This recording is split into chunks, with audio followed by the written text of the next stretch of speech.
addunyaa gubbatti argamtan dargaggoo fi shamarran babbareedduu uummata Oromoo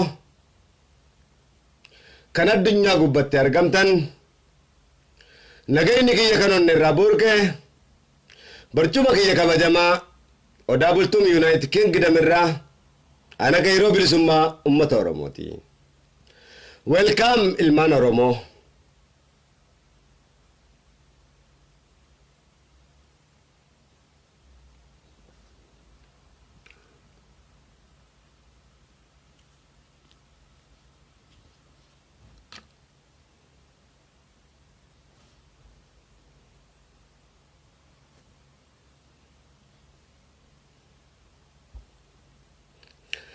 Gaa akkuma argitan kana Oromoo tooftaa garagaraatiin ummata gabrummaadhaan hubame ummata bilisummaadhaaf dheebote qabsoo isaa da'oo godhachuudhaan qabsaa'ota fakkaachuudhaan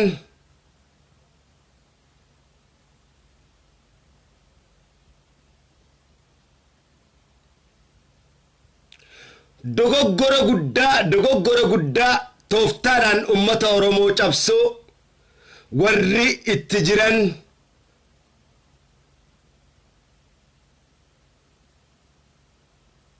cimsanii akka seera rabbiitii fi ummata Oromootiin ummata Oromoo kanarraa ugguraman cimsinee hubachiifna.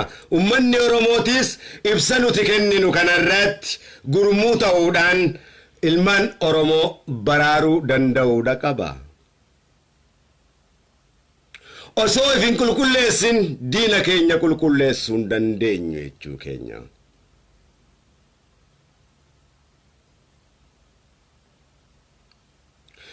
Mee adeemsuma waggoota irraas dabarre kana laalaa bifa diinni ittiin Oromoo cabsaa jiru.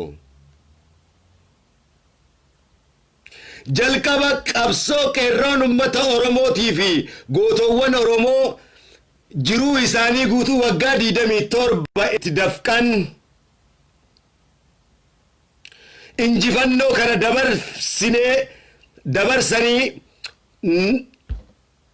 naftanyaadhaaf kennan. Tokko ja'a.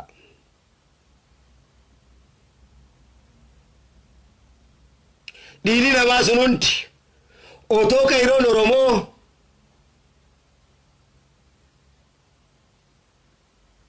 siidaa tokkollee ijaarratee hin qabne Minilikii fi Haayile Sillaaseen siidaa hin ijaarameefi jechuu kiyya.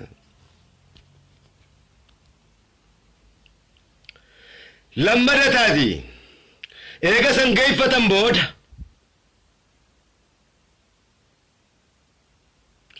waraana ummanni Oromoo qabeenya isaatii fi waan hundumaan jaarrate harka diinatti akka harka kennu kunis kisaaraa ilmaan Oromoo irra geessifame lubbuurraas geessifame jechuudha. Laal akkatti Oromoo cabsutti jiran waan Oromoon qabu ammas kana bira dabarre barattoota Oromoodhaa bakka gartee qabsoon Oromoo jiru ammas laal bakka isaan qabxi isaan dhaawutti jiran laal barattoota Oromoo waan Walloo fi Gondarii fi kana hunda keessatti godhan guutuu keessatti godhan ni beeytan jechuu kiyya wagguma darbee kana akkasitti daakan dhugaadha moo dhugaa miti sobaa kan hin jechaa jiru kun sobaa kun daa'imni xiqqaan Oromoodha tartiibaan inni irraa dubbachaa jiru kana beeku hin beeku jechuun diinummaadha. Eenyumaa ta'e eenyu ta'e qabsoon ummata Oromoo beekumsaani malee wallaalani miti. Wallaaltota qabsoon beenetu ummata Oromoo gaagaa jira.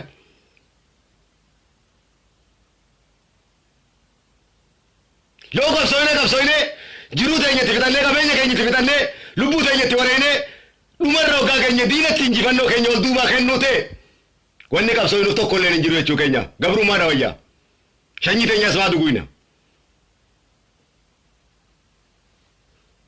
qabsoo inu immoo walii gallee wal mari'anne baara gaano sontaane gadi teenya barcuma irratti seeraan nama gadi dhaabbatee jaarameetu qabsaa'aa jechuu kiyya. Kalas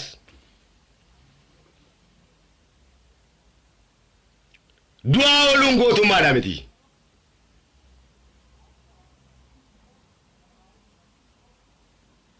Wallaa lallabaa ooluunis dhugaa lallabuudha miti. Eega barattoota akkas godhan booda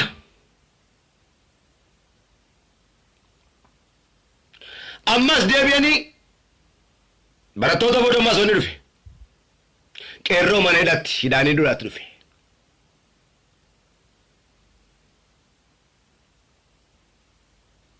Lal sandura ammas liyyuu poolisii jechuudhaan yeroo takka garriidha jechuudhaan booranaan ummata fixu yeroo takka argeedhaan liyyuu poolisii jechuudhaan fixu hanga kana hoggansi tokkolleen dubbachaan turre. Isinis dubbachaan turre eega duunee fi eega hidhamne booda amma dammeeyxanii kana godhatan jechuu kiyya baaraga. Ana tokkicha dhatu lallabaa ture. Jaggwaan lallabu bilisoomne jechaa turan jechuu kiyya. Dhugaa nama dhugaa miti. Uummanni Oromoon beeku kana. Hin beeytanii hin beeynu jechuun wallaalummaadha miti bar. Hin beeynu jechuun bar akka beeytu taataa bar. Hin beeynu yoo jettan maal qaba? Kisaaratti jirtan yoo dhaabbattan oo. Taakkas naaqas qabadhu. Wanta qabsoo harkaan qabdan baaragaan mormiidhaa tukkana isin godha. Ummatu bar isin ummata bar Jawaar kalee isa hidhamee arra Jawaar sadaffaadha jechuudha wal mormu barboo. Jawaar lammaffaa fi sadaffaan hin jiru bar. Tokkichuma kalaas. Gahee mataa ofii akka qabsaa'aa tokkotti beera. Kaatee gahee mataa keetii seeraan ba'uudha.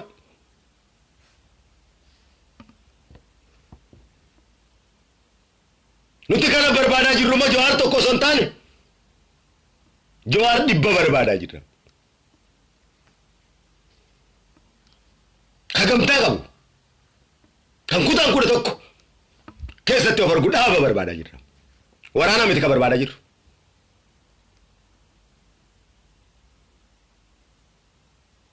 Dhaaba kutaan tokkolleen irratti walii galu kan gandummaaf hin qabne kan naatu caalaa hin qabne kan tarsiimoo fi adeemsaa fi beekumsa qabu dhaaba ABO'ti barbaanne kan waraana of jalaa qabu kana jalatti caaseffamtee ijaaramte jechuukooti. Hin ijaaramu noo jechuun diinummaadha. Qabsoo uummata Oromoo jibbuudha. Mee laal diinni kan kee uummanni Oromoo tokkummaa dhabuun hin gabroomne. Uummanni Oromoo beekaa dhabuudhaan hin gabroomne. Uummanni Oromoo baay'ina dhabuudhaan hin gabroomne. Uummanni Oromoodha onnee dhabuudhaan hin gabroomne. Uummanni Oromoo qawweedhaan gabroome. Nama qawweedhaan si dha'u ati dhaabbadhu harka qullaa loliin jechuun mataan isaatu diina wajjin kanarratti tumsuudha ja'ama.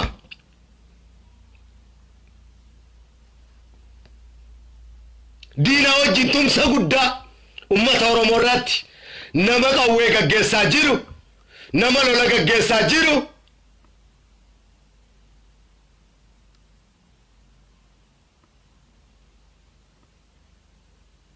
nama namarraa si barbadeessaa jiru ati harka qullaa dhaabbadhuuni loliini yoo qawwee jetteen no osoo waraana guddaa qabu Oromoon